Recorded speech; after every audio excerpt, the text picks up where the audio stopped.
Good morning Odisha. आज किसी गुरुत्वपूर्ण खबर पर नजर पकाइबा। आज हूँ जून 21 तारिख शुक्रवार।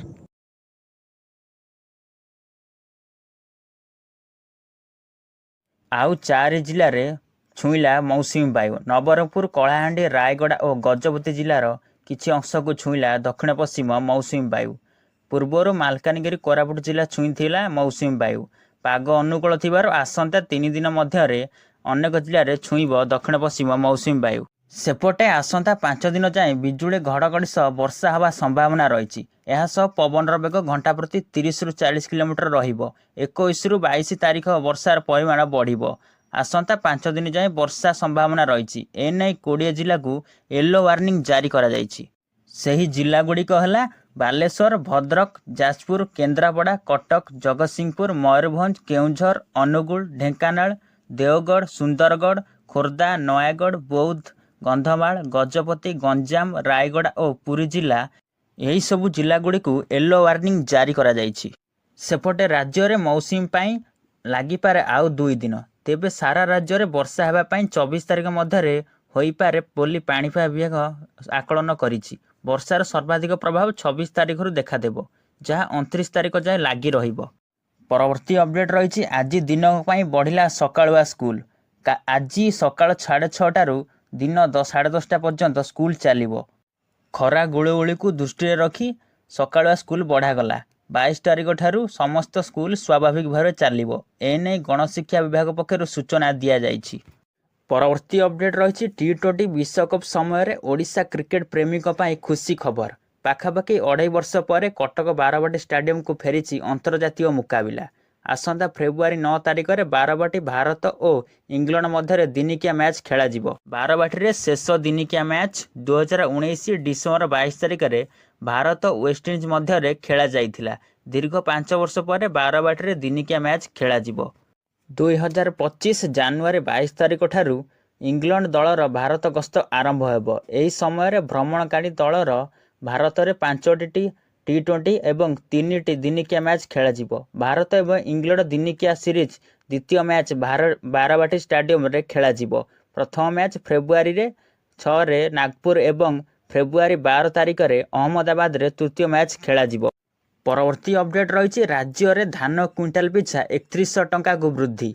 खाद्य जोगाण मंत्री कृष्णचंद्र पात्र सूचना देइछन्ति। गतकाली केंद्र कैबिनेट रे धानर सर्वनिम्न सहायता मूल्य बा MFC 2300 टंका को वृद्धि करा जाइथिला। आज राज्य सरकार पूर्व प्रतिश्रुति मुताबक धानर MSP 3100 टंका करिछन्ति। एहा सह धान किणला बेले कोनोसी कटनी छटनी करा जिवो नाही। ए नहीं अभियोग मिलिले दृढ़ कार्यानुष्ठान ग्रहण करा जिवो। धान किणिबार 48 घंटा मध्य चाषी को सेमानक प्राप्य मिलिजिवो बोली मंत्री कहिसंती। सेपटे भुवनेश्वर रे चाउल ATM खोलाजिवो बोली कृष्णचंद्र पात्र कहिसंती। राशन कार्ड हिताधिकारी पई खोलिबो चाउल ATM। हिताधिकारी को कार्ड दियाजिवो, सेमाने चाउल उठाइबे। मेसिन कार्ड पुराइले चाउल बाहरिबो। आगामी सप्ताह मध्य भुवनेश्वर रे एवं परे राज्यर सबु जिल्ला रे चाउल ATM खोलाजिवो बोली मंत्री कहिसंती। परवर्ती अपडेट रही। डिप्थेरिया रे आखि बुझिले आउ जणे। ब्रह्मपुर MKCG मेडिकल रे जणे डिप्थेरिया आक्रांतक मृत्यु होईछि बोली सूचना देइछन्ति MKCG मेडिकल अधीक्षक डाक्टर सुचित्र दास। मृतक हेउछन्ति कोरापुट मधुगाँर 10 वर्षर बालक। MKCG मेडिकल रे डिप्थेरिया रे 4 जण चिकित्सित हेउछन्ति। एहा पूर्वरु सारा राज्य में 5 जनक डिप्थेरिया रे मृत्यु होइतवा सूचना देइछन्ति स्वास्थ्य विभाग। MKCG मेडिकल रे जणे मृतक को मिसाई एबे जाए 6 जनकर मृत्यु होइछि बोली सूचना मिलिछि। सेपटे डिप्थेरिया संक्रमण पछर चलीछि कारण खोजा। टीकार प्रभाव ह्रास ना स्ट्रेन रे परिवर्तन से नहीं परीक्षा निरीक्षा चलाइछि स्वास्थ्य विभाग। परवर्ती अपडेट रही। विधानसभा नुआ बाचस्पति सुरमा पाढ़ी को अभिनंदन और शुभेच्छा जणाइले मुख्यमंत्री मोहन चरण माझी। मुख्यमंत्री लिखिछन्ति, बाचस्पति महोदय, आपण चलित सप्तदश विधानसभार बाचस्पति भावे सर्वसम्मित क्रमे मनोनीत होइथिबारु मु आपनकु शुभेच्छा और अभिनंदन जणाउछि। आपण आज यही दायित्व ग्रहण करिया परे मु निश्चित भाव आशा करुछि जे आपण यही पवित्र गृहर गर्व गरिमा और पद मर्यादा रक्षा करिया सहित निरपेक्षता अवलंबन करी ଏ ଗୃହକୁ ସଠିକ୍ ଭାବରେ ପରିଚାଳନା କରିବେ।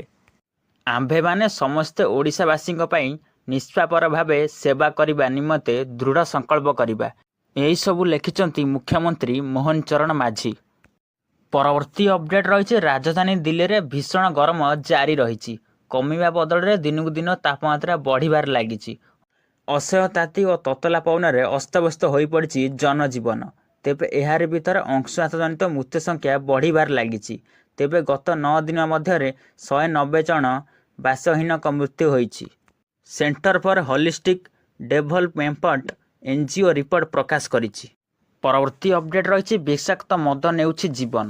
ତାମିଲନାଡୁର କଲାକୁରୁଚିରେ ବିଷାକ୍ତ ମଦ ପିଇ 33 ଜଣଙ୍କର ମୃତ୍ୟୁ ହୋଇଥିବାର ବେଳେ 60ରୁ ଅଧିକ ଡାକ୍ତରଖାନାରେ ଭର୍ତ୍ତି ହୋଇଛନ୍ତି।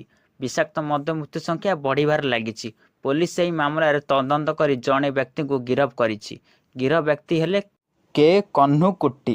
ଅଭିଯୁକ୍ତ ନିକଟରୁ 200 ଲିଟରରୁ ଅଧିକ ବିଷାକ୍ତ ମଦ ଜବତ କରାଯାଇଛି। ଗତ 18 ତାରିଖରେ ମଦ ପିଇ ଲୋକେ ଅସୁସ୍ଥ ହୋଇପଡ଼ିଥିଲେ। ସେମାନଙ୍କୁ ତୁରନ୍ତ ମେଡିକାଲ ନିଆଯାଇଥିଲା। ପରେ ଧୀରେ ଧୀରେ ଅସୁସ୍ଥ ସଂଖ୍ୟା ବଢ଼ିବାରେ ଲାଗିଥିଲା। ତେବେ ବିଷାକ୍ତ ମଦ ପିଇ ବର୍ତ୍ତମାନ ସୁଦ୍ଧା 33 ଜଣଙ୍କର ମୃତ୍ୟୁ ଘଟିଛି। 60ରୁ ଅଧିକ ଲୋକ ଅସୁସ୍ଥ ହୋଇ ହସ୍ପିଟାଲରେ ପଡ଼ିଛନ୍ତି।